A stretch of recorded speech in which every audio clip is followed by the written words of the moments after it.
Bonjour. Alors, on me pose souvent cette question, comment est-il possible, puisque vous le dites dans votre régime, comment est-il possible de maigrir en mangeant à volonté? Eh bien, c'est possible. Et c'est possible pour une raison simple que je vais essayer de vous expliquer afin que vous l'intégriez dans vos automatismes mentaux. Parce que toutes les calories ne se valent pas. Et dans cette notion-là, il y a quelque chose de fondamental. Parce que si vous choisissez, si vous arrivez d'abord à savoir et à choisir les calories qui sont les plus favorables à votre dessein de perdre du poids, vous pouvez vous faire plaisir, vous pouvez manger librement, vous sentir calé, etc. et maigrir. Pour la plupart d'entre nous, et c'est presque logique, on grossit à mesure que l'on mange. C'est-à-dire plus on mange et plus on grossit. C'est presque, ça tombe sous le sens. Mais c'est faux. C'est faux. Alors cette croyance repose sur cette fameuse théorie des calories qui disent qu'une calorie égale une autre. Et je pense que cette notion qui a l'air de rien et qui tombe sous le coup de l'évidence est l'une des causes, sinon la première cause, qui explique l'épidémie actuelle du surpoids. Pourquoi les calories ne se valent-elles pas?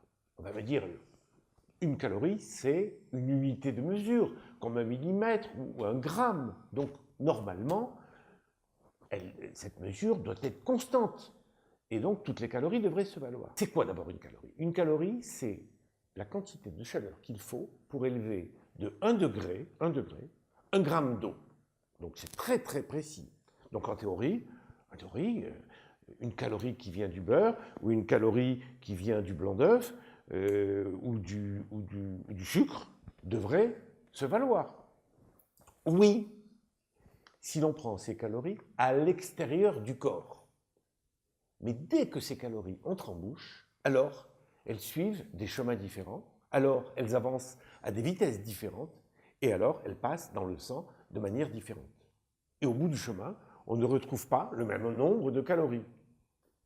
Et une fois dans le sang, le corps ne s'en sert pas de la même manière. Donc ce faisceau de raisons montre que le comptage des calories est défectueux. Comparons ce qui se passe lorsque vous consommez 3 des nutriments fondamentaux. 100 calories qui viennent des lipides, je parle de l'huile, c'est des lipides à l'état pur, 100 calories qui viennent des glucides, du sucre blanc, du sucre de table, et 100 calories qui viennent des protéines. Les protéines les plus pures, les plus isolées sont celles du blanc d'œuf. Le sucre et l'huile sont composés de molécules qui sont reliées entre elles et collées entre elles de manière assez souple. Donc, le corps, pour les dissocier, car il ne peut les absorber et les assimiler que si elles sont coupées en points élémentaires. Pour faire ce travail, le corps doit dépenser à peu près 3 ou 4, mettons 3 ou 4 calories pour 100 calories. Ce qui fait qu'au bout du chemin, 100 calories moins 3, il reste 97 calories. Mais, si vous consommez des protéines, 100 calories de protéines, alors là, c'est tout autre chose, parce que les protéines sont de longues chaînes, et chaque chaînon est relié à l'autre par une liaison très forte. Et là, le corps a besoin d'investir et de dépenser beaucoup plus de calories pour briser ces chaînes afin que vous puissiez les absorber. Et ce travail lui coûte 32 calories. Donc 100 calories moins 32, ce qui fait qu'il arrive dans le sang 68 calories.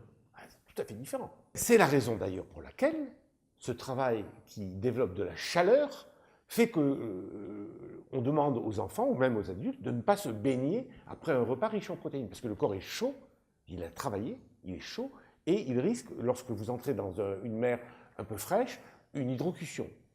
Mais ce n'est pas tout. Il y a encore pas mal d'autres différences que j'aimerais vous communiquer entre les calories. La suite dans les 2 prochaines vidéos qui suivent.